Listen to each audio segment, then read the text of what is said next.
So we've covered one side of the Liz Cheney fiasco, which is Republicans have stripped Republican Congresswoman Liz Cheney from her leadership role because she admits Joe Biden won the election. And Trump is lying when he says that he won and he should stop. That's the one side. Now, on the other side of that is that Liz Cheney was replaced by someone, and that someone is Republican Congresswoman Elise Stefanik, who now becomes Republican conference chair after Liz Cheney's removal. The pro-Trump right wing is going absolutely crazy about Elise Stefanik. They just love her. And sadly, Elise Stefanik is sort of a better spoken Marjorie Taylor Greene or Lauren Boebert. She's just as nutty. Don't be confused. She just knows how to better present her ideas to appear less outrageous. And case in point, she gets herself a congratulatory pat on the back interview on Fox News this weekend, conducted by none other than Trump suck-up Maria Bartiromo. And right away, it goes to the big lie about the election being stolen. And again, Stefanik doesn't indicate that her opinion is any different than Marjorie Taylor Greene's on this issue. She just knows how to better frame her answer to be about her constituents and election integrity, but she has no problem accepting Maria Bartiromo's framing of the question. So check it out and understand that Maria's question is, do you think there will be a fair election in 2022, which would allow you to investigate the 2020 election, which was, of course, stolen? It's a ridiculous question. And here's how Elise Stefanik answers it. Are you expecting a free and fair election to enable you to do that next year? Well, that's one of the really important issues, Maria. When I go home to my district and as I talk to my colleagues, this is the case across the country, voters want to make sure that they have faith in our election system, which is why election integrity and election security is a top priority for the American people. And it should matter to you whether you're Republican, Democrat, or independent. This is why you're seeing state legislatures like Florida, like Arizona, taking action to address and strengthen their election systems. This is why she's so slippery. That's right. Americans care about secure election systems, and we have them. The 2020 election was not close. It was one of the most secure that we've had. And as always, with some anecdotal instances of irregularities, not nearly a fraction of what you need to change the results in any one state.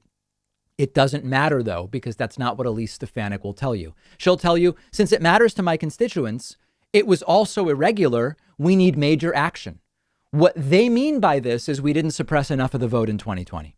If you look at her comments outside of this interview since the election, you get a sense for her point of view. She's promoted conspiracy theories about a stolen election. Hours after the invasion of the Capitol on January 6th, she voted against accepting Pennsylvania's electoral votes.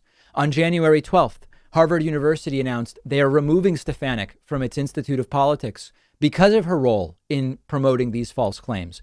But she's better at talking about it to sound marginally less off the wall than some of her colleagues, and that makes her dangerous. Here's a little bit more, and then it sort of comes mask off.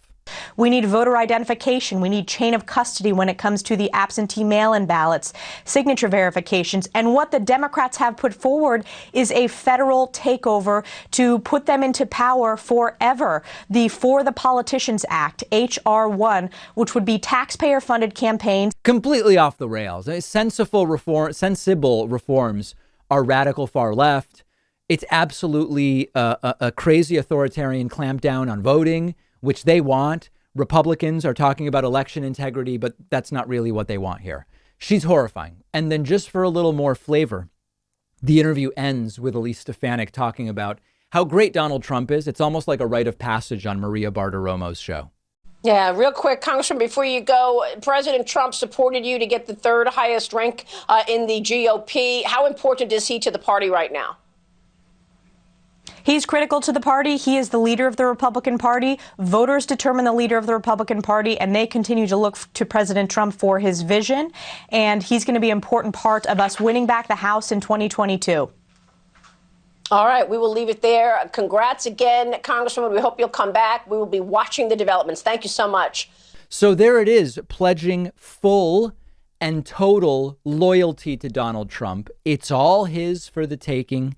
And as far as Elise Stefanik is concerned, Trump gets to pick Republican winners in 2022, and Trump gets to run in 2024 if he so wants, and she will support him blindly and to the ends of the earth.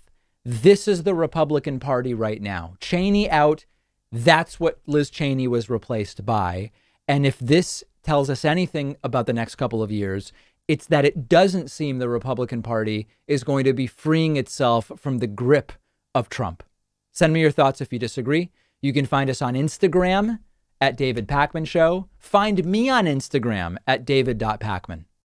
If you ever feel like you just don't have enough time to read all the books you want to read, you have to check out one of my favorite apps called Blinkist. Blinkist takes thousands of popular nonfiction books and distills each one down into an ebook or audiobook that you can get through in just 15 minutes, where you're getting all the key takeaways from the book. Just imagine how you'll be able to expand your horizons and knowledge by being able to soak up all of the important insights from 10 different books in an afternoon. Obviously, it's perfect for exposing yourself to a new book you otherwise wouldn't have time for, or you can use it to revisit a book you've already read, or use it to preview a book before you buy the full version and read it. I recently read A Brief History of Time, of course, by the great Stephen Hawking. This is a book that I have been aware of for so long, and other things got in the way, and it was fantastic to check it out on Blinkist. Blinkist has books on politics, philosophy, science. They have 27 different nonfiction categories, and a subscription is only about $8 a month, and you get the entire library. But you can try it totally free and get 25% off a subscription when you go to Blinkist.com/Pakman. I've put the link right underneath this video.